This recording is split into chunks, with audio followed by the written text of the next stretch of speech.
ইস্তাওয়াল্লা তাহতা শাজারাতিন, গাছের নিচে আপনি যখন খুব বেশি ক্লান্ত হয়ে যান, দেখা যাচ্ছে যে আপনি নদীতে কাজ করতে গিয়েছেন অথবা ধান কাটতে গিয়েছেন মাঠে, এমন অবস্থায় কি করবেন, খুব হাঁপিয়ে গেছেন এই রোদের মধ্যে, মোটামুটি 33, 34, 35, 36 এরকম সেলসিয়াস তাপমাত্রা, আপনি কি করবেন, সেখান থেকে উঠে একটা বড় গাছের নিচে আপনি অবস্থান করবেন। কেন? আপনার বুকটা শুকিয়ে গেছে, আপনি একটা ফোঁটা পানির জন্য সেখানে একটু দৌড়াদৌড়ি করবেন, সেখানে আপনি অবস্থান কতটুকু করেন? রাসূলুল্লাহ সাল্লাল্লাহু আলাইহি ওয়াসাল্লাম এইরকম ভাবে উদাহরণ দিচ্ছেন যে ইল্লা কারাতিবিন, আমি তো ওইরকম একটি পথচারীর মতো, ইস্তাওয়াল্লা তাহতা শাজারাতিন, ভ্রমণকারী পথচারী যেভাবে একটা গাছের নিচে অবস্থান করে, সেই রকম এই অল্প সময়ের জন্য আমি এখানে অবস্থান করতে এসেছি। তারপরে রাসূলুল্লাহ সাল্লাল্লাহু আলাইহি ওয়াসাল্লাম বলেছেন সুম্মা রাহা ওয়া তারাকাহা, সেখানে আপনি যেরকম আপনার শরীরটা জুড়িয়ে গেলে, মোটামুটি জামাটা ঠান্ডা হয়ে গেলে, শরীরটা ঠান্ডা হয়ে গেলে আপনি ওখান থেকে যেমন প্রস্থান করে আপনার বাসায় ফিরে যান, অনুরূপভাবে দুনিয়ার জীবনটাও হচ্ছে এরকম, আপনাকে আপনার এই ঠুনকো জীবন রেখে, আপনার এই ঠুনকো জীবন ছেড়ে আপনার যে সমুদ্র সমপরিমাণ পরকালীন জিন্দেগি, সেখানে আপনাকে আমাকে পাড়ি জমাতে হবে। এটাই হচ্ছে দুনিয়া। রাসূলুল্লাহ সাল্লাল্লাহু আলাইহি ওয়াসাল্লাম, দেখেন আমরা দেখলাম আল্লাহ সুবহানাহু ওয়া তাআলার কাছে দুনিয়াটা কিরকম, আমরা দেখলাম রাসূলুল্লাহ সাল্লাল্লাহু আলাইহি ওয়াসাল্লামের কাছে দুনিয়াটা কিরকম, আমরা রাসূলুল্লাহ সাল্লাল্লাহু আলাইহি ওয়াসাল্লামের উত্তম অনুসারী সাহাবীরা দুনিয়াটাকে কিভাবে দেখেছেন, তাদের কাছে দুনিয়াটা কিরকম ছিল, আমরা একটু দেখি।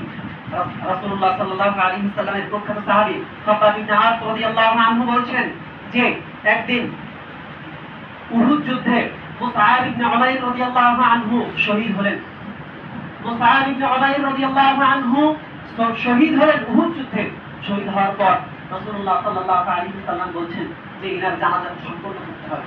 রাসূলুল্লাহ সাল্লাল্লাহু আলাইহি ওয়াসাল্লামের সাহাবী যখন বাড়িতে যাওয়া হলো, দেখা গেল যে তার কোনো পোশাক পরিচ্ছদ কিচ্ছু নাই, ইল্লা তবে নাবিরাতিন, একটা ডোরা কাটা চাদর ছিল। সে চাদরটা আবার কিরকম, সে চাদরটা আমার আপনার মানে বাজারের সেরা চাদর নয়, আমার আপনার সবচেয়ে ভালো দাম দিয়ে কেনা সে চাদরটা নয়। রাসূলুল্লাহ সাল্লাল্লাহু আলাইহি ওয়াসাল্লামের এই জান্নাতি সাহাবী মুসআব ইবনে উমাইর রাদিয়াল্লাহু আনহু যখন বাড়ি দেখা হলো, দেখা গেছে যে তার চাদরটা এইরকম যে তার দাফন কাফনের সময় যখন তাকে ঢাকা হচ্ছে, এমন অবস্থায় তার যখন মাথা ঢাকতে যাচ্ছে তখন পায়ের দিকটা মানে খালি হয়ে যাচ্ছে, পায়ের দিকটা উদাম হয়ে যাচ্ছে, পায়ের দিকটা খালি হয়ে যাচ্ছে। আবার যখন এবার পায়ের দিকটা যখন প্রকাশ পেয়েছে, পায়ের দিকটা যখন মানে ঢাকা হচ্ছে, তখন মাথা আবার উদাম হয়ে যাচ্ছে, মাথা আবার খালি হয়ে যাচ্ছে। সুবহানাল্লাহ, এইটা ছিল তার দুনিয়ার জীবন। তার একটা কোনো সম্পদ ছিল না, অথচ তিনি দেখেন তিনি হচ্ছেন সবচাইতে বেশি চালাক, সবচাইতে বেশি আল্লাহ সুবহানাহু ওয়া তাআলার কাছে, আল্লাহ সুবহানাহু ওয়া তাআলার কাছে সর্বোৎকৃষ্ট মানুষদের মধ্যে অন্যতম তিনি একজন। রাসূলুল্লাহ সাল্লাল্লাহু আলাইহি ওয়াসাল্লাম বললেন যে তার পাটা, তার মাথাটা ঢেকে দাও, তার পাটা ইফতির ঘাস দিয়ে ঢেকে দাও। এমন অবস্থায় তাকে দাফন কাফন করা হয়েছে। রাসূলুল্লাহ সাল্লাল্লাহু আলাইহি ওয়াসাল্লামের সাহাবীদের কাছে দুনিয়ার মর্যাদাটা কিরকম ছিল, আল্লাহ রাসূল সাল্লাল্লাহু আলাইহি ওয়াসাল্লামের প্রখ্যাত সাহাবী আব্দুল্লাহ ইবনে উমর রাদিয়াল্লাহু আনহু বলছেন যে ইদা আমসাইতা ফালা তানতাযিরিস সাবাহ, যখন তোমরা সন্ধ্যায় উপনীত হও তখন তোমরা ফালা তানতাযিরিস সাবাহ, তোমরা সকালবেলার অপেক্ষা করিও না।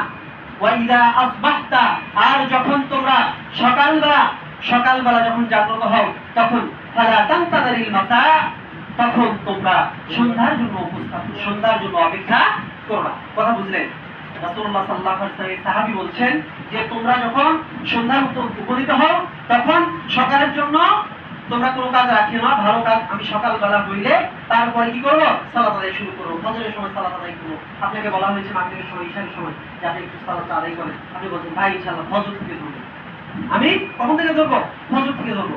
আবার ভাই একটু সালাত আদায় করবো না, ফজরের সময় যখন আপনাকে বলা হয়েছে ভাই ইনশাআল্লাহ আমি মাগরিব থেকে শুরু করবো। তো রাসূলুল্লাহ সাল্লাল্লাহু আলাইহি ওয়াসাল্লামের সাহাবীরা বলছেন যে দুনিয়ার জীবনটা খুব অল্প সময়, কেউ যেন সকালের জন্য মানে দেরি না করে, কেউ যেন সন্ধ্যার জন্য দেরি না করে। এই ঠুনকো জীবনকে যেন আমরা ঠুনকো ভাবেই রাসূলুল্লাহ সাল্লাল্লাহু আলাইহি ওয়াসাল্লাম আল্লাহ সুবহানাহু ওয়া তাআলা তার সাহাবীগণ যেভাবে দুনিয়াকে রেখেছেন, আমরাও যেন ঠিক এই রূপভাবেই দুনিয়াকে মূল্যায়ন